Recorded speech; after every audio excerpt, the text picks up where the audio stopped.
ಮುಡಾ ಹಾಗೂ ಪಾಲಿಕೆ ಎರಡೂ ಕಡೆ ನೌಕರನ ಕೆಲಸ ವಿಚಾರಕ್ಕೆ ಸಂಬಂಧಪಟ್ಟಂತೆ ಇದು ನಿಜ ಬಹಳ ಆಶ್ಚರ್ಯಕರವಾದಂತ ಘಟನೆ. ಇದು ಎರಡು ಕಡೆ ಕೆಲಸ, ಎರಡು ಕಡೆ ವೇತನ ಅಂದ್ರೆ ಎಷ್ಟು ಭ್ರಷ್ಟಾಚಾರ ಇದೆ ನೋಡಿ. ಇದಕ್ಕೆ ಹಿರಿಯ ಅಧಿಕಾರಿಗಳೇ ಹೊಣೆ ಅಂತ ಶಾಸಕ ಶ್ರೀವತ್ಸ ಹೇಳಿಕೆ ಕೊಟ್ಟಿದ್ದಾರೆ. ಮುಡಾ ಹಾಗೂ ಪಾಲಿಕೆಯ ಅಕೌಂಟ್ ಸೆಕ್ಷನ್ ಏನ್ ಮಾಡ್ತಾ ಇತ್ತು? ಕುಮಾರ್ ಎಂಬಾತ ಹಣ ವಸೂಲಿ, ನಿವೇಶನ ಹಂಚಿಕೆಯಲ್ಲೂ ಕೂಡ ಭಾಗಿಯಾಗಿದ್ದ. ಅಧಿಕಾರಿಗಳ ಸಹಕಾರ ಇಲ್ಲದೇನೆ ಭ್ರಷ್ಟಾಚಾರ ಮಾಡೋದಕ್ಕೆ ಸಾಧ್ಯ ಇಲ್ಲ. ತನಿಖೆ ಆಗಬೇಕು, ವ್ಯಕ್ತಿ ಮೇಲೆ ಕಠಿಣ ಕ್ರಮವನ್ನ ಜರುಗಿಸಬೇಕು ಅಂತ ಶಾಸಕ ಶ್ರೀವತ್ಸ ಆಗ್ರಹಿಸಿದ್ದಾರೆ.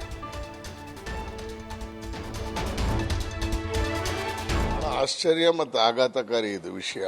ಒಂದು ಎರಡೂ ಸರ್ಕಾರಿ ಸಂಸ್ಥೆಯಲ್ಲಿ, ಅದರಲ್ಲೂ ಒಬ್ಬ ಸರ್ಕಾರಿ ನೌಕರರು ಎರಡು ಕಡೆ ಸಂಬಳ ತಗೊಳ್ತಾ ಇದ್ದಿದ್ದು, ಕಳೆದ 16 ವರ್ಷದಿಂದ ತೆಗೆದುಕೋತಾ ಇದ್ದಿದ್ದು, ಅದು ಯಾರ ಗಮನಕ್ಕೂ ಬಂದಿಲ್ಲ ಅನ್ನುವಂಥದ್ದು ಬಹಳ ಅಚ್ಚರಿ ತರ್ತಾ ಇದೆ. ಪ್ರತಿಯೊಂದು ಡಿಪಾರ್ಟ್ಮೆಂಟಲ್ಲೇ ಅದರದೇ ಆದಂಥ ಆಂತರಿಕ ತನಿಖೆ ವಿಭಾಗ, ಆಡಿಟಿಂಗ್ ಸೆಕ್ಷನ್ನು ಎಲ್ಲ ಇದೆ. ಲೆಕ್ಕ ಪರಿಶೋಧಕರು ಅಂದ್ರೆ ಅವ್ರು ಏನು ಮಾಡ್ತಿದ್ರು ಹಂಗಾರೆ?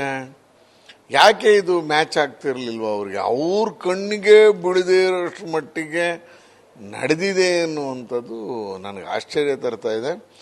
ಎಲ್ಲೋ ಆಡಿಟರ್ಸೋ ಮತ್ತೊಬ್ಬರೋ ಲೆಕ್ಕ ಪರಿಶೋಧಕರೋ ಸರಿಯಾಗಿ ಪರಿಶೋಧನೆಯನ್ನೇ ಮಾಡಿಲ್ವಾ, ಮಾಡಿದ್ದು ಅವ್ರ ಗಮನಕ್ಕೆ ಬಂದಿಲ್ವಾ? ಹಾಗಾದ್ರೆ ಈ ಥರದ್ದು ಇನ್ನೆಷ್ಟು ಅನಾಹುತಗಳಾಗಿರ್ಬೋದು. ಇದರಲ್ಲಿ ಯಾವ ಬಿಲ್ ಕೊಟ್ಟಿದ್ರು, ಏನು ಮಾಡಿದ್ರು, ಸ್ಯಾಲ್ರಿ ಲೆಕ್ಕ ಹಾಕಿಲ್ಲ, ಸ್ಯಾಲ್ರಿ ಸ್ಲಿಪ್ ನೋಡಿಲ್ಲ ಅನ್ನೋದು ಆಶ್ಚರ್ಯ ಆಗ್ತಾ ಇದೆ.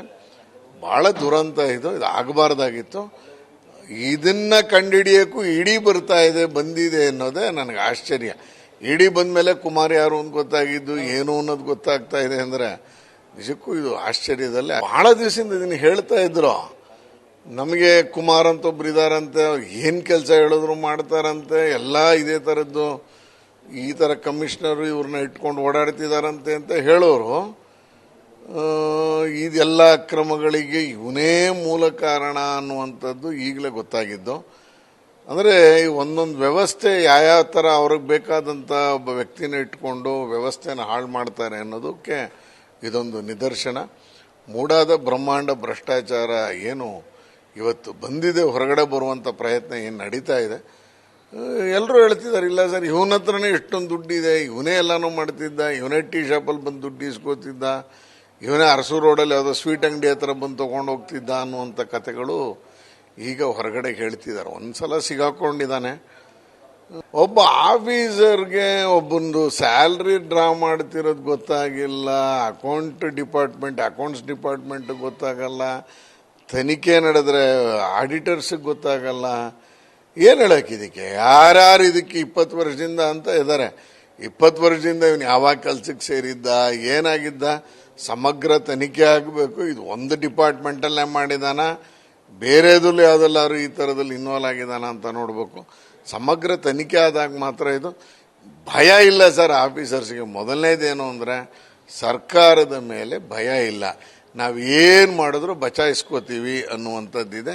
ಅದಕ್ಕೆ ಪೂರಕವಾಗಿ ನಡೀತಾ ಇದೆ. 2 ದಿವಸ ಬೇಕಾಯ್ತಾ ಭೈರತಿ ಸುರೇಶ್ ಅವರು ಇದನ್ನು ಹಿಡ್ಕೊಂಡು ಇದಕ್ಕೊಂದು ಮಾಡ್ಬೋದಾಗಿತ್ತಲ್ಲ. ಆ್ಯಕ್ಷನ್ನೇ ಮಾಡ್ತಿಲ್ಲ, ಅಧಿಕಾರಿಗಳ ಮೇಲೆ ಆ್ಯಕ್ಷನ್ನೇ ಮಾಡ್ತಿಲ್ಲ. ತಪ್ಪು ಮಾಡಿದಾಗ ಸಮರ್ಥಿಸ್ಕೋತಾ ಇದ್ದಾರೆ. ಹಾಗಾಗಿ ಅಧಿಕಾರಿಗಳಿಗೆ ಭಯ ಇಲ್ಲ. ಏನೋ ಒಂದು ದುರಂತ ಅಂತ ಹೇಳ್ಬೇಕಷ್ಟೆ. ಹಗರಣದಲ್ಲಿ ಹಗರಣ ಕಾಂಗ್ರೆಸ್ ಸರ್ಕಾರ ಮಾಡುತ್ತಿದೆ, ಇದು ಒಂದು ಸೇರ್ಕೊಂಡಿದೆ ಈಗ. ಅಲ್ಲ, ಬಹಳ ಆಶ್ಚರ್ಯ. ಶಾಸಕರಿಗೆ 50 ಕೋಟಿ ಆಫರ್ ಎಂಬ ಹೇಳಿಕೆಗೆ ಸಂಬಂಧಪಟ್ಟಂತೆ ಕೂಡ ಸಿಎಂ ಸಿದ್ದರಾಮಯ್ಯ ವಿಚಲಿತರಾಗಿ ಈ ರೀತಿ ಹೇಳಿದ್ದಾರೆ ಅಂತ ಶಾಸಕ ಶ್ರೀವತ್ಸ ಪ್ರತಿಕ್ರಿಯೆ ಕೊಟ್ಟರು. ಬಿಜೆಪಿಯಿಂದ ಯಾವ ಆಫರ್ ಕೂಡ ಇಲ್ಲ. ಮೈಸೂರಿನಲ್ಲಿ ಶಾಸಕ ಶ್ರೀವತ್ಸ ಅವರ ಪ್ರತಿಕ್ರಿಯೆ ಇದೆ. ಸರ್ಕಾರದಲ್ಲಿ ಅಭಿವೃದ್ಧಿಗೆ 2 ಕೋಟಿ ಕೊಡುವ ಸಾಮರ್ಥ್ಯ ಇಲ್ಲ. ಕಾಂಗ್ರೆಸ್ ಬಳಿ 135 ಶಾಸಕರಿದ್ದಾರೆ. ನಮಗೆ ರಾಜ್ಯವನ್ನ ಆಳ್ತೀವಿ ಎಂಬ ಭ್ರಮೆ ಇಲ್ಲ. ಕಾಂಗ್ರೆಸ್ನಿಂದ ಅಷ್ಟೊಂದು ಶಾಸಕರು ಬಿಜೆಪಿಗೆ ಬರ್ತಾರೆ ಎಂಬ ನಂಬಿಕೆ ಕೂಡ ಇಲ್ಲ. ಸಿಎಂ ಯಾಕೆ ಡಿಸ್ಟರ್ಬ್ ಆಗಿದ್ದಾರೆ ಗೊತ್ತಿಲ್ಲ ಅಂತ ಶ್ರೀವತ್ಸ ಈ ರೀತಿ ಪ್ರತಿಕ್ರಿಯೆ ಕೊಟ್ಟಿದ್ದಾರೆ. ಸರ್ಕಾರದಲ್ಲಿ ಈಗಿನ ಸರ್ಕಾರದ ನಮಗೆ 2 ಕೋಟಿ ಅನುದಾನ ಕೊಡ್ತಾ ಇದ್ದಾರೆ. 50 ಕೋಟಿನ ಬೇರೆ ಪಕ್ಷದ MLA ಕೊಟ್ಟು ಅವರನ್ನ ನಮ್ಮ ಪಕ್ಷಕ್ಕೆ ತೆಗೆದುಕೊಳ್ಳಂಗೆ ಮಾಡಿ ಆಮೇಲೆ ಅವ್ರ ಕ್ಷೇತ್ರಕ್ಕೆ ಅನುದಾನ ಕೊಡೋಕ್ಕೆ ಎಲ್ಲಿದೆ ಸರ್ ದುಡ್ಡು ಕರ್ನಾಟಕ ರಾಜ್ಯದಲ್ಲಿ? ಅವಾಗಾದರೂ ಏನೋ ಹಿಂದೆ ಆರೋಪ ಮಾಡ್ತಾ ಇದ್ರು. ಅವಾಗಾದರೂ ಗ್ಯಾರಂಟಿ ಸ್ಕೀಮ್ಗಳಿರಲಿಲ್ಲ. ಈ ಗ್ಯಾರಂಟಿ ಸ್ಕೀಮ್ಗಳು ಇಷ್ಟು ಚೆನ್ನಾಗಿ ಹೋಗ್ತಾ ಇದೆ, ಜನಗಳಿಗೂ ಹೋಗ್ತಾ ಇದೆ ಅಂತ ಮನವರಿಕೆ ಆಗಿದೆ.